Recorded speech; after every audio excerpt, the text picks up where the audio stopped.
Hi hello ನಮಸ್ಕಾರ ಎಲ್ಲರಿಗೂ. ಈ ಒಂದು ವಿಡಿಯೋದಲ್ಲಿ ನಿಮಗೆ ತುಂಬ ವಿಶೇಷವಾಗಿರುವಂಥ ಒಂದು ಸ್ಮಾರಕವನ್ನು ಪರಿಚಯ ಮಾಡಿಕೊಡ್ತೇನೆ. ಅದು ಮಂಡ್ಯ ಡಿಸ್ಟಿಕ್ಕಲ್ಲಿ ಇದುವರೆಗೂ ಪತ್ತೆ ಆಗದೇ ಇರೋವಂಥ ಒಂದು ಸ್ಮಾರಕ ಶಿಲ್ಪ ಅದು. ಆ, ಈ ವಿಡಿಯೋದಲ್ಲಿ ನಿಮಗೆ ಆ ಶಿಲ್ಪವನ್ನು ಪರಿಚಯ ಮಾಡಿಕೊಡ್ತೀನಿ. ಹಾಗೆ ಇದು ಇರೋವಂಥದ್ದು ಮಂಡ್ಯ ಜಿಲ್ಲೆ ನಾಗಮಂಗಲ ತಾಲೂಕಿನ ಬಿದಿರ್ಕೆರೆ ಅನ್ನೋ ಒಂದು ಊರಿನಲ್ಲಿ. ಈ ಬಿದಿರ್ಕೆರೆ ಕೆರೆ ಏರಿ ಕೆಳಭಾಗದಲ್ಲಿ ಒಂದು ಈಶ್ವರನ ದೇವಸ್ಥಾನ ಇದೆ, ಹೊಯ್ಸಳರ ಕಾಲದ್ದು. ಬನ್ನಿ ಆ ದೇವಸ್ಥಾನ ಯಾವ ಥರ ಇದೆ, ಆ ಸ್ಮಾರಕ ಶಿಲ್ಪ ಯಾವುದು, ಅದು ಯಾವ ಥರ ಇದೆ ನಿಮಗೆ ಪರಿಚಯ ಮಾಡಿಕೊಡ್ತೀನಿ. ಸ್ನೇಹಿತರೆ ನೋಡಿ, ಬಿದಿರ್ಕೆರೆ ಈ ಕೆರೆ ಏರಿ ಮೇಲೆ ಬಂದರೆ ಇಲ್ಲಿ ಕೆಳಭಾಗಕ್ಕೆ ನಾವು ಇಳಿಯೋದು.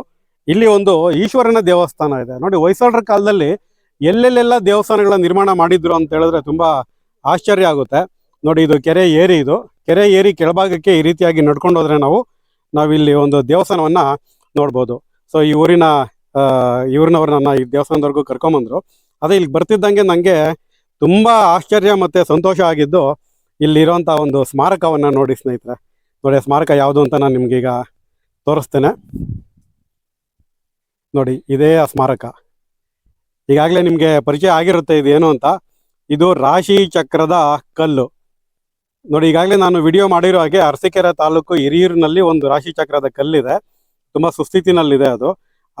ಅದೆಷ್ಟೇ ಸುಸ್ಥಿತಿನಲ್ಲಿರುವಂಥ ಒಂದು ರಾಶಿ ಚಕ್ರದ ಕಲ್ಲು ಈ ಬಿದಿರ್ಕೆರೆನಲ್ಲಿದೆ. ಇನ್ನೂ ಒಂದು ರಾಶಿ ಚಕ್ರದ ಕಲ್ಲು ಕೇರ್ಪೇಟೆ ತಾಲೂಕು ಶೀಳ್ನೆರೆನಲ್ಲಿದೆ. ಆದರೆ ಅದನ್ನು ಕೆರೆಗೆ ಹಾಕಿ ಅದನ್ನು ಸ್ವಲ್ಪ ಹಾಳಾಗಿದೆ. ಅದನ್ನು ಕೂಡ ಸಂರಕ್ಷಣೆ ಮಾಡಬೇಕು ಅಂತ ನಾವು ಪ್ರಯತ್ನ ಪಡ್ತಾ ಇದ್ದೀವಿ.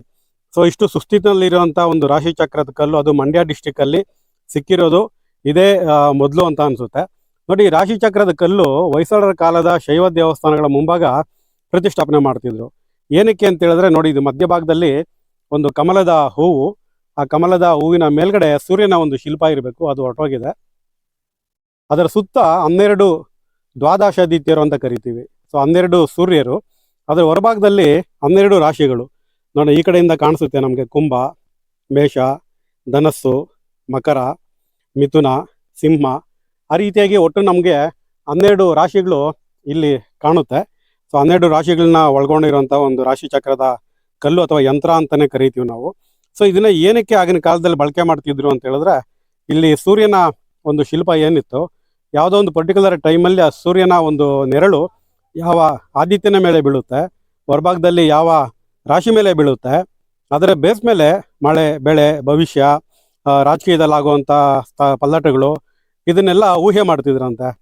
ಸೊ ಅಂಥ ಒಂದು ರಾಶಿ ಚಕ್ರದ ಯಂತ್ರ ಇದು ಒಂದು ಪಿಲ್ಲರ್ ಮೇಲೆ ಇರ್ತಿತ್ತು ಯಾವಾಗಲೂ. ಅದನ್ನು ತಿರುಗಿಸಿ ಕೂಡ ನೋಡುವಂಥ ಒಂದು ವ್ಯವಸ್ಥೆ ಇತ್ತು. ಸೊ ಮಧ್ಯದಲ್ಲಿ ಸೂರ್ಯನಿಗೆ ಅಭಿಷೇಕ ಮಾಡಿದ್ರೆ ನೀರು ಹೊರಗಡೆಗೆ ಬರುವಂಥ ಒಂದು ವ್ಯವಸ್ಥೆಯನ್ನು ಕೂಡ ನಾವಿಲ್ಲಿ ನೋಡಬಹುದು. ಸೊ ಇಂಥ ಒಂದು ಅದ್ಭುತವಾದ ರಾಶಿ ಚಕ್ರದ ಕಲ್ಲು ಇರುವಂಥ ಊರು ಬಿದಿರ್ಕೆರೆ. ಸ್ನೇಹಿತರೆ ನೋಡಿ, ಈ ರಾಶಿ ಚಕ್ರ ಯಂತ್ರ ಇರುವಂಥ ಒಂದು ದೇವಸ್ಥಾನ ಇಲ್ಲಿ ನೋಡ್ತಾ ಇದ್ದೀರಾ. ಇದು ಕೆರೆ ಏರಿ ಹಿಂಭಾಗದಲ್ಲಿ ಇರೋದ್ರಿಂದ ಇಲ್ಲಿ ಯಾವಾಗಲೂ ನೀರು ಜಿನುಗ್ತಾ ಇರುತ್ತೆ. ಸೊ ಅದರಿಂದ ದೇವಸ್ಥಾನದ ಒಳಭಾಗಕ್ಕೆ ಹೋಗೋದು ಕೂಡ ಸ್ವಲ್ಪ ಕಷ್ಟ ಇದೆ. ನೋಡಿ, ಇದು ದೇವಸ್ಥಾನ ಸುತ್ತಮುತ್ತ ಎಲ್ಲ ಈ ರೀತಿಯಾಗಿದೆ. ಅದೇ ದೇವಸ್ಥಾನ ನಮಗೆ ಸುಮಾರು ದೇವಸ್ಥಾನಗಳು ಹೊಯ್ಸಳರ ಕಾಲದಲ್ಲಿ ಕಟ್ಟಿರುವಂಥದ್ದು ಇದೇ ರೀತಿಯಾಗಿರೋದನ್ನ ನಾನು ಈಗಾಗಲೇ ನೋಡಿದ್ದೇನೆ. ಸೊ ಒಳಭಾಗದಲ್ಲಿ ತುಂಬ ನೀರು ಜಿನುಗಿರುತ್ತೆ, ಮತ್ತು ಒಳಭಾಗಕ್ಕೆ ಹೋಗೋದು ಕೂಡ ನಮಗೆ ತುಂಬ ಕಷ್ಟ ಇರುತ್ತೆ. ಸೊ ಅಂತಹದ್ದೇ ಒಂದು ದೇವಸ್ಥಾನ ಇದು. ಈಗ ನೀವು ನೋಡ್ತಿದ್ದೀರಾ, ಒಳಭಾಗದಲ್ಲಿ ಬಾವಲಿಗಳಿದ್ದಾವೆ. ನೋಡಿ, ಹೊಯ್ಸಳರ ಒಂದು ಸ್ಟ್ರಕ್ಚರ್ ನಮಗೆ ಇಲ್ಲಿಂದನೇ ಕಾಣುತ್ತೆ. 4 ಕಂಬಗಳಿದ್ದಾವೆ, ಮತ್ತು ಮುಂಭಾಗದಲ್ಲಿ 2 ನಂದಿ ಮೂರ್ತಿಗಳಿದ್ದಾವೆ. ಮತ್ತು ಅಲ್ಲಿ ಪ್ರವೇಶ ದ್ವಾರ, ಆ ಶುಕನಾಸ ಎಲ್ಲ ನಾವು ನೋಡ್ಬೋದು, ಶುಕನಾಸದ ಜಾಲಂಧ್ರ. ಮತ್ತು ಒಳಭಾಗದಲ್ಲಿ ನಂದಿ ಕಾಣಿಸ್ತಿಲ್ಲ ನಮಗೆ ಕತ್ಲಿರೋದ್ರಿಂದ. ಸೊ ಲಿಂಗ ಇದೆ, ಒಳಭಾಗದಲ್ಲಿ ಲಿಂಗ ಇದೆ. ಸೊ ಇದನ್ನು ಈಶ್ವರ ಅಂತ ಇಲ್ಲಿ ಪೂಜೆಯನ್ನು ಮಾಡ್ತಾ ಇದ್ದಾರೆ. ಒಳಭಾಗಕ್ಕೆ ಹೋಗೋಕ್ಕೆ ತುಂಬ ಕಷ್ಟ ಇದೆ. ಅದು ಹೊಯ್ಸಳರ ಕಾಲದ ಒಂದು ದೇವಾಲಯ ಈಗೂ ಇರಬಹುದು ಅನ್ನೋದಕ್ಕೆ ಈ ಒಂದು ದೇವಸ್ಥಾನ ಸಾಕ್ಷಿಯಾಗಿದೆ. ಸ್ನೇಹಿತರೆ, ನಮ್ಮ ಜೊತೆ ಇದೇ ಊರಿನವರಾದ ಮಂಜಯ್ಯನವರಿದ್ದಾರೆ. ಸರ್ ನಮಸ್ಕಾರ. ಸರ್ ನಮಸ್ತೆ. ಸರ್, ಈ ದೇವಸ್ಥಾನ ನೋಡಿ ತುಂಬ ಖುಷಿ ಆಯಿತು. ಅದು ಈ ಊರಲ್ಲಿ ಇಂಥದ್ದೊಂದು ದೇವಸ್ಥಾನ ಇದೆ ಅನ್ನೋದು ಹೊರಭಾಗಕ್ಕೆ ಎಲ್ಲೂ ಗೊತ್ತೇ ಇಲ್ಲ. ಯಾವ ರೆಕಾರ್ಡ್ಸಲ್ಲೂ ಈ ದೇವಸ್ಥಾನದ ಬಗ್ಗೆ ಮಾಹಿತಿ ಇಲ್ಲ ಸರ್, ಇಲ್ಲ. ಹಾಗಾಗಿ ಈ ದೇವಸ್ಥಾನ ತುಂಬ ಪುರಾತನವಾದ ದೇವಸ್ಥಾನ. ಸೊ ಇಲ್ಲಿ ಈ ದೇವಸ್ಥಾನಕ್ಕೆ ಏನಾಗಿದೆ ಅಂತ ಹೇಳಿದ್ರೆ, ಕೆರೆಯ ಅಂದರೆ ಕೆರೆ ಏರಿ ಇದೆ.